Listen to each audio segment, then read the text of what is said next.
बिस्मिल्लाहिर्रहमानिर्रहीम। अस्सलाम वालेकुम नाज़रीन, मैं हूं आसिम नसीर और आप देख रहे हैं हमारा digital channel astro politics with Asim. नाज़रीन, हमारे साथ मौजूद हैं मशहूर मॉरफ एस्ट्रोलॉजर न्यूमरोलॉजिस्ट मलिक महबूब साहब। अस्सलाम वालेकुम मलिक साहब, क्या हाल है, कैसे हैं आप? वालेकुम अस्सलाम। मैं बिल्कुल ठीक हूँ। आसिम भाई, आप बताएं कैसे हैं। अल्लाह का बड़ा करम है। मलिक साहब, आज का जो वीलॉग है, स्पेशली हम अभी रिकॉर्ड कर रहे हैं मैच से फकत आधे घंटे पहले। नहीं रिकॉर्ड कर सके, कुछ मजबूरियां थी टाइम की किल्लत की वजह से। लेकिन मेरी पूरी कोशिश थी कि मैं चाह रहा था, बहुत सारे लोगों ने मुझसे कहा कि जी पाकिस्तान और इंडिया का फाइनल है एशिया कप का, तो उसके ऊपर जरूर प्रेडिक्शन लें मलिक साहब की, क्योंकि वो मलिक साहब की प्रेडिक्शन जो थी बड़ी इंपॉर्टेंट होती है। मैच शुरू होने से पहले कोशिश करूंगा उसके साथ साथ ये वीलॉग लग जाए। मलिक साहब, 41 साल में एशिया कप की हिस्ट्री में पहली दफा ऐसा हो रहा है कि पाकिस्तान और इंडिया फाइनल में पहुंचे। वो कि पाकिस्तान इससे पहले के दोनों मैच हार चुका है। मेरी प्रेडिक्शंस तो कह लें, या मतलब अगर ऑन ग्राउंड रियलिटी की बात करूं, जो पाकिस्तान की टीम की परफॉर्मेंस है, साइम अयूब की, सलमान अली आगा कैप्टन जो खुद हैं, पुअर परफॉर्मेंस है। मुझे कोई उम्मीद तो नहीं है, लेकिन मैं फिर भी ये चाहता हूं कि हमारे देखने वाले हमसे चाहते हैं, ख्वाहिश का इजहार कर रहे हैं कि सितारों की रोशनी बता दें कि कुछ अनयूजुअल हो सकता है, कुछ गैर यकीनी, कुछ ऐसा काम हो सकता है कि पाकिस्तान इंडिया को सरप्राइज कर दे फाइनल के अंदर। देखिए, सरप्राइज दो तरीके से हो सकते हैं। एक तो टीम की मैनेजमेंट और टीम की परफॉर्मेंस। ये तो हम उस पर नहीं जाएंगे क्योंकि ये तो एक प्रैक्टिकल बात है। लेकिन अगर मैं कार्ड्स देखूं, जो मैंने टैरो कार्ड रीड निकाले हैं, तो उसमें पाकिस्तान के पास बहुत स्लाइडली सा चांस है। मतलब आप कह सकते हैं कि 51% चांस इंडिया के विनिंग के हैं, जबकि 49 पाकिस्तान के हैं। तो ये मैच बहुत टफ होगा, नो डाउट। इसमें बहुत कुछ चैलेंजेस, सनसनी, सब कुछ देखने को मिलेगी। लेकिन at the same time Pakistan को बहुत ज्यादा मेहनत की जरूरत है। आसानी से नहीं मैच जीत सकते। बल्कि मुश्किलों से भी अगर ये बोल दें कि जीतना, तो मेरे लिए क्वेश्चन मार्क है। बट मैं बिल्कुल डिसहार्ट नहीं करूंगा क्योंकि मैं चाहता हूं मेरी प्रिडिक्शन गलत हो और पाकिस्तान विन करे। But at the same time जो असेंडेंट है, जो पाकिस्तान का असेंडेंट है, वो वीक है अपने सेवेंथ हाउस, जो उसके ऑपोजिट होता है, जो उनके पार्टनर होते हैं, जो उनके ओपोनेंट होते हैं, उससे। तो ओपोनेंट का जो चार्ट है वो ज्यादा स्ट्रांग नजर आ रहा है कंपेयर टू पाकिस्तान के। लेकिन एट द सेम टाइम अगर पाकिस्तान ने बहुत मेहनत की, बहुत मेहनत का मतलब बहुत होती है, तो मुझे लगता है करिश्मा हो सकता है। क्योंकि जब हम आउटर प्लैनेट्स को काउंट नहीं करते एस्ट्रोलॉजी में, तो अगर हम आउटर प्लैनेट्स को काउंट करें तो आउटर प्लैनेट्स पाकिस्तान को बहुत सपोर्ट कर रहे हैं। लेकिन प्रॉब्लम ये होता है, आउटर प्लैनेट नेपट्यून, यूरेनस और ये जो प्लैनेट है प्लूटो, ये तब सपोर्ट आपको करते हैं जब आप बहुत मेहनत करते हैं। इसीलिए अक्सर आपने लोगों को सुना होगा, जब आप अपनी मेहनत से आप अपनी तकदीर बदल सकते हैं। बेशक। वो इसलिए कहते हैं क्योंकि मेहनत जो होती है, एक्स्ट्रा एक्स्ट्रा माइल वाली मेहनत, वो आउटर प्लैनेट से देखी जाती है, जिसको हम एस्ट्रोलॉजी में कंसीडर नहीं करते। लेकिन एट द सेम टाइम मुझे ऐसा लगता है कि पाकिस्तान ने अगर एक्स्ट्रा ऑर्डिनरी मेहनत की, तो डेफिनेटली पाकिस्तान से आप बहुत बड़े सरप्राइज की तवक्को कर सकते हैं। लेकिन अगर मैं ओवरऑल समराइज करूं, तो मुझे जरा मुश्किल लग रहा है चांसेस में।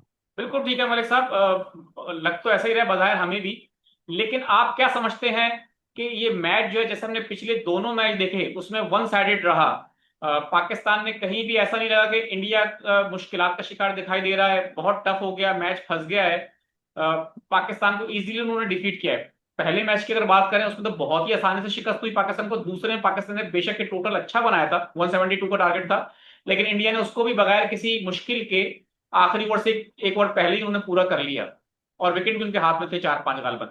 तो आपको क्या लगता है कि इस मैच में ये फाइनल है, फाइनल का एक अलग से प्रेशर भी होता है, और इंडिया और पाकिस्तान का मैच का प्रेशर तो हमेशा से ही होता है।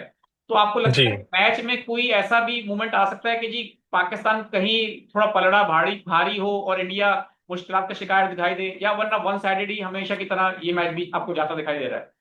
नहीं, ये मुझे वन साइडेड नहीं दिख रहा। मैं आपको क्लियर बता दूं, बेशक पाकिस्तान कम टोटल स्कोर करे, लेकिन फाइट बैक जरूर करता हुआ नजर आएगा। वन साइड गेम नहीं होगी, इसीलिए मैं बता रहा हूँ सनसनी मैच होने वाला है।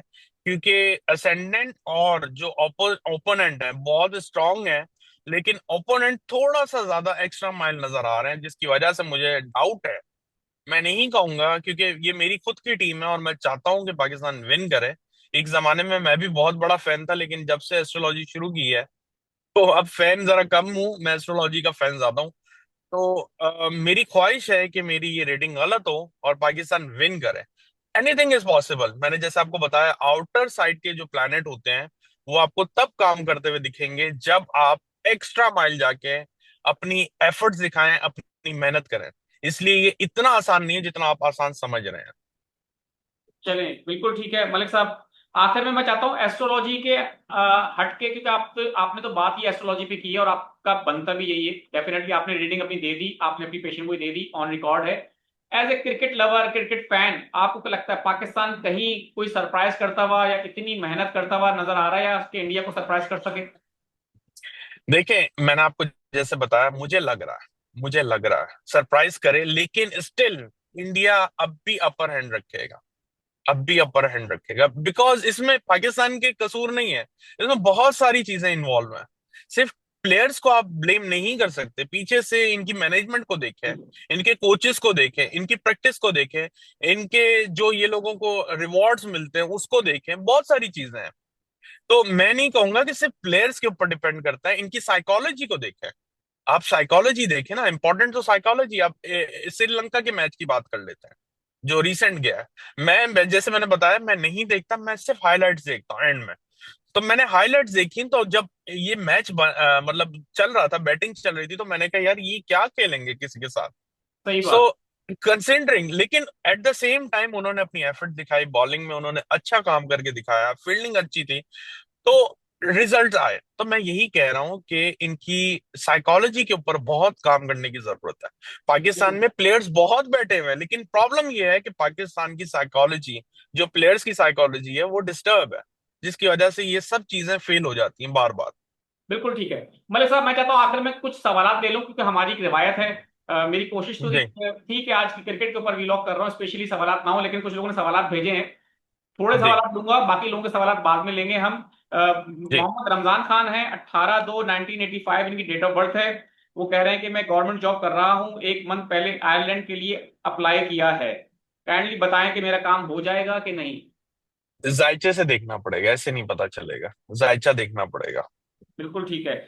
आसिम बेटा, my date of birth 1/1/1953। Self dependent हूँ, no children, I am jobless. Please ask mister Malik, I follow your page regularly. तो मैं चाहता हूँ कि इनके बारे में थोड़ा बता दें कि ये सेल्फ डिपेंडेंट हैं, कुछ प्रॉब्लम्स का शिकार हैं। 19। मेरे ख्याल से नेक्स्ट ईयर में इनके लिए कुछ फैसिलिटी आएंगी, इनफैक्ट इस साल से भी कर सकते हैं, जरूर इनको कुछ ना कुछ मौका मिलेगा। मेहनत जारी रखें इंशाल्लाह। ठीक है। सदफ गुल फारूक नाम है इनका, 29 सितंबर 1983 डेट ऑफ बर्थ है। मुझे अच्छी जॉब कब मिलेगी? थोड़ा टाइम है अभी, थोड़ा टाइम लगेगा जी।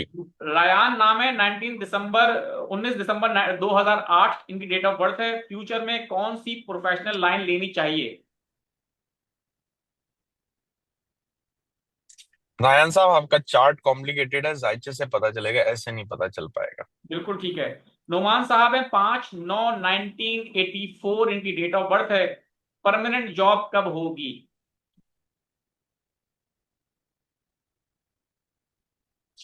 इस साल में चांसेस है, मेहनत ज्यादा लग रही है। बिल्कुल ठीक है। एक साहब है, उन्होंने अपनी वाइफ की डेट ऑफ बर्थ बताई है, उनकी डेट ऑफ बर्थ है 28/10/1967। सेहत उनकी खराब है। उस हवाले से पूछ रहे हैं कि कब तक बेहतर हो सकती है। इनको चाहिए कोई डॉक्टर, सेकंड ओपिनियन भी नजर आ रहा है मुझे इनको। अपनी डायग्नोसिस सही पता भी नहीं चलेगी और टाइम लगेगा सही डायग्नोसिस के लिए, तो इनको सेकंड ओपिनियन देखना चाहिए। बिल्कुल ठीक है महबूब साहब, मलिक महबूब साहब, हमें वक्त देने के लिए, आपने अपनी मसरूफियत में से, मैं जानता हूं कि आपने बड़ी मुश्किल से अपनी मसरूफियत में से वक्त निकाला है, thank you so much. No लेकिन मैं प्रॉब्लम। चाहता हूं कि हमारे, जब कुछ लोगों ने हमसे कहा कि आप और मलिक साहब क्रिकेट पे भी करें, तो मैंने चाहा कि जरूर एक क्रिकेट पे कर लेते हैं वीलॉग प्रेडिक्शन के ऊपर। उम्मीद है आपको आज का वीलॉग भी हमारा पसंद आएगा। कमेंट सेक्शन में हमें कमेंट्स करके अपने सवाल भेज दें। आज मैंने सवाल कुछ कम पूछे हैं, अगले वीलॉग में डेफिनेटली सारे जितने लोगों के सवाल होंगे डेफिनेटली पूछने की कोशिश करेंगे। बहुत बहुत शुक्रिया मलिक साहब, आखिर में एक बार फिर आपका वक्त देने के लिए। My pleasure. नाज़रीन, यहाँ हमारे वीलॉग का वक्त खत्म हुआ। मुझे और मलिक महबूब साहब को दें इजाजत। आखिर में हमारा वही पैगाम है, मुस्कुराएं, प्यार बांटें और अपने आसपास के लोगों का ख्याल रखें। अल्लाह हाफिज।